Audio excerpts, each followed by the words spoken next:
It doesn't matter if you're a student pilot or a first officer on an Airbus. The pre-flight will always be one of the most important safety precautions that you can do as a pilot. And in this video, I'm going to show you how I, myself, as a 16-year-old student pilot, pre-flight a Cessna.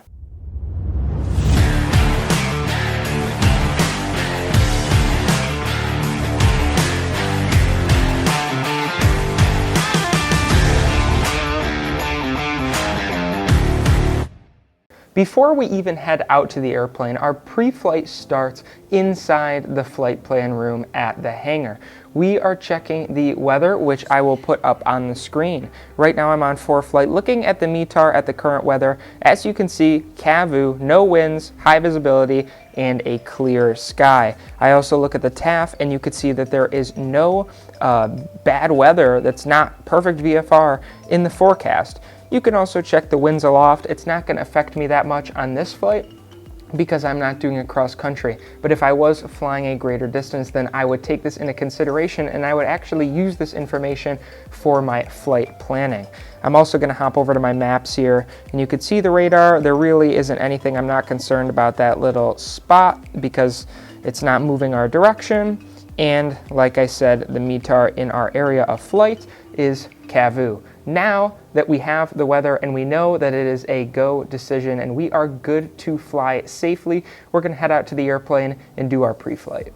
The pre-flight of the airplane starts the second that I get on the ramp and see the airplane. As I approach it, I'm looking to make sure that all of the tires are in good condition and that the airplane just looks how it's supposed to. It's easy to tell if you have a flat from a distance away, so this is why we do that.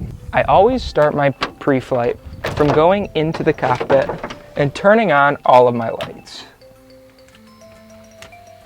It's also important to note that when we are in there turning on the lights, we also put down full flaps to make sure that they work.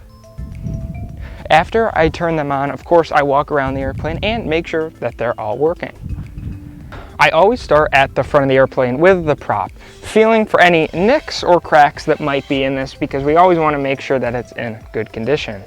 When I'm up here, I always take the time to give the nose wheel a good kick and make sure that it is full of air. I also want to mention that when I check the nose gear, I'm also looking at the strut to make sure that it hasn't collapsed.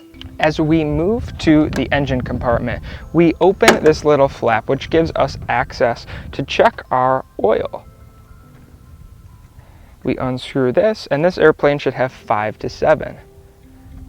As we move around to the back of the wing, I'm checking the aileron for freedom of movement, and I made sure to take out the control lock before doing this. Similar to the aileron, we're checking the elevator as well as the rudder, making sure to grab down here because we don't want to grab the rudder anywhere else. As we come around to the other side of the airplane, we're doing the exact same thing because both sides are similar. We're checking this tire for air pressure. Something that is different on the left wing is that there is the pitot tube. So we always want to examine this and make sure that there's no bugs or anything in there that can stop us from letting air flow smoothly. It is important to note that a few critical steps were skipped in this video because I had already completed my pre-flight and I was running through it a second time for this YouTube video.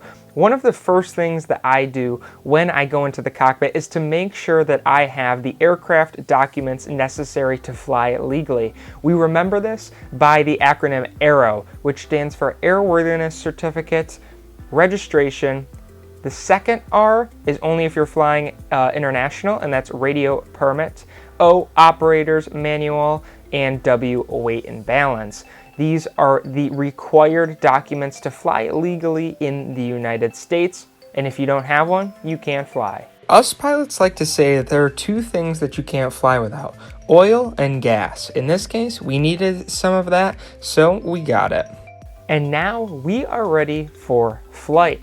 It's not that complicated, and it's just probably 10 minutes of thorough investigation of the airplane to make sure that it is in perfect condition for your flight. If for whatever reason there's an issue with that airplane, you should catch it if you do a thorough and good enough pre-flights. And just like that, that concludes this video. I hope that you learned something. Comment something that you like that I do or something that you may not like. I do a fairly standard pre-flight, and you'll probably be taught something very similar if you go to a flight school in the United States. But until the next video, I want you to stay current, stay proficient, and keep the blue side up. Keep flying safe, everybody, and we will see you next week.